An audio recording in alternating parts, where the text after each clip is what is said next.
and welcome back to my channel. I am Andrea and this is Beyond the Pink Door. So I'm doing another tutorial today, and today is a home decor tutorial. This is completely and utterly beginner friendly. There's nothing difficult at all to this, and this is it.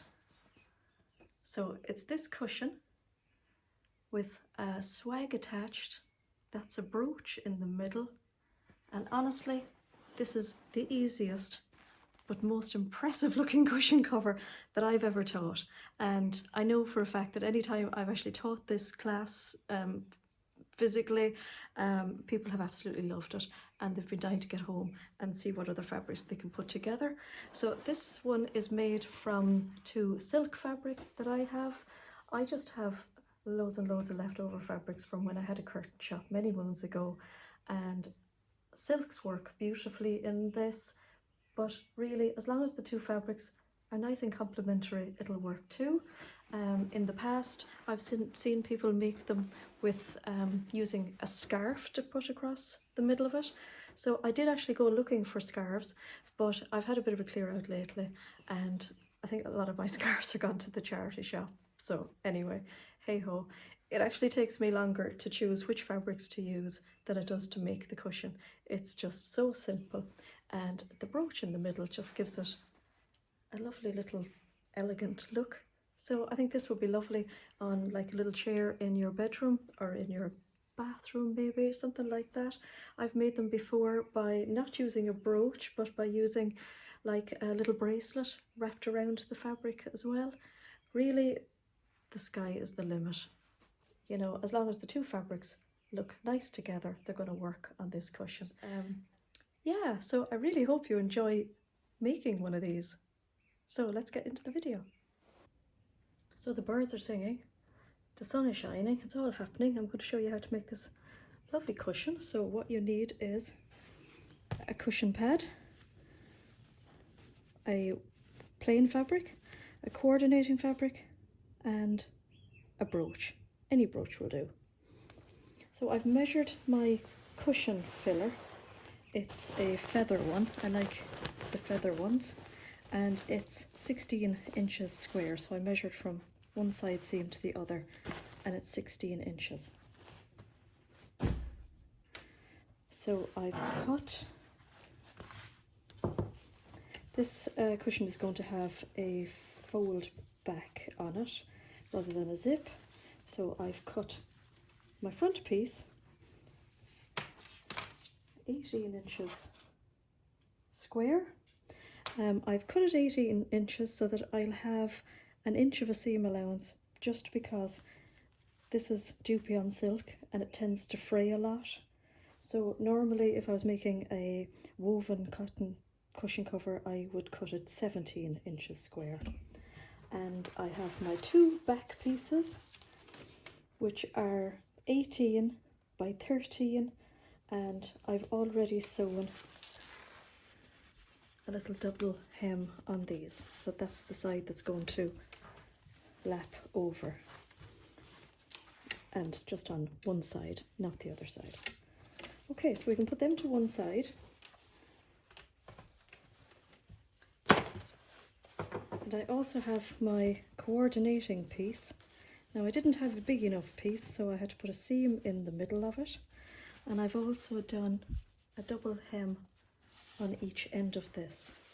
So if you were using a scarf, you'd use whatever width you had. Mine is about 22 inches in width and roughly 28,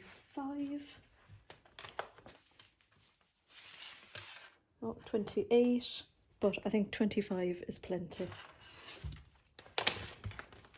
So what we do is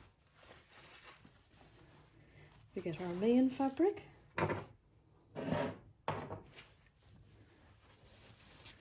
and we get our coordinating fabric.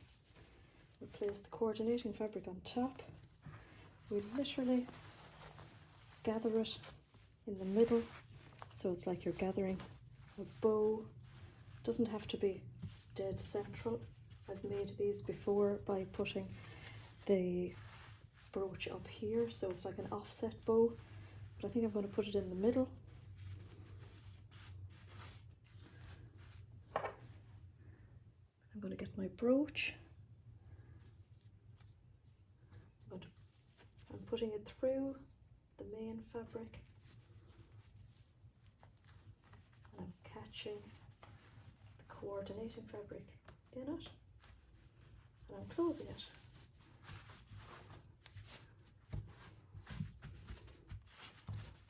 And then what I'm doing is just making sure it's not too pinched.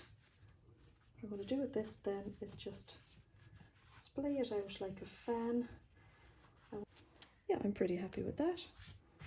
So that's all I'm going to do now is put some pins to secure the fabric around the edge.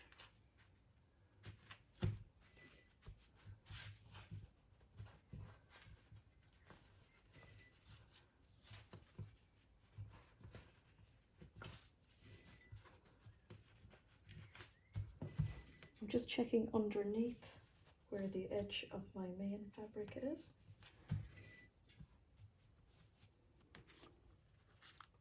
You want to put enough pins in it so that when you turn it over, it stays in place. And I'm going to cut off this extra.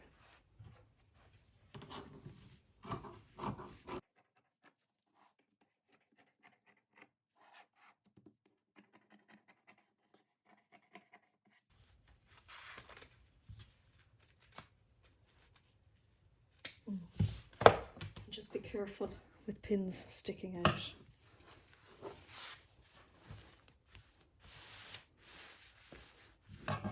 So now I'm going to bring it to my sewing machine and I'm going to sew just along those two corners to keep all the gathers in place. Well, I've sewn all around the edge. I've sewn in about 1 centimetre in, because remember we have a good 1 inch seam allowance. I'm just going to take out the rest of my pins. That's it, I think they're all out. Now, here's my 2 back pieces. So I'm going to lay one on top, making sure that I have the inside facing me, and then lay the other piece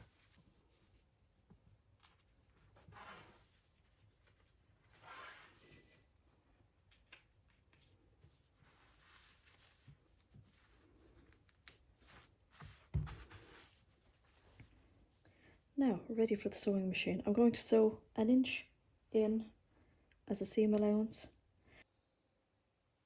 I've sewn around and I've overlocked. I've done my extra back stitch on my fold over part.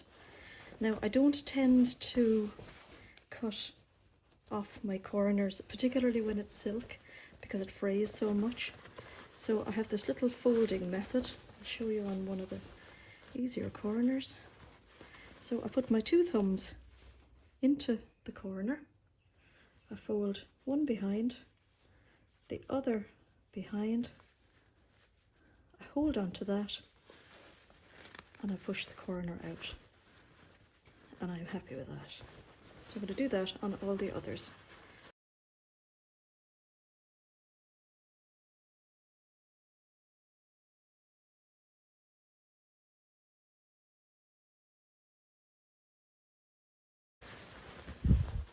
And here is the moment of truth.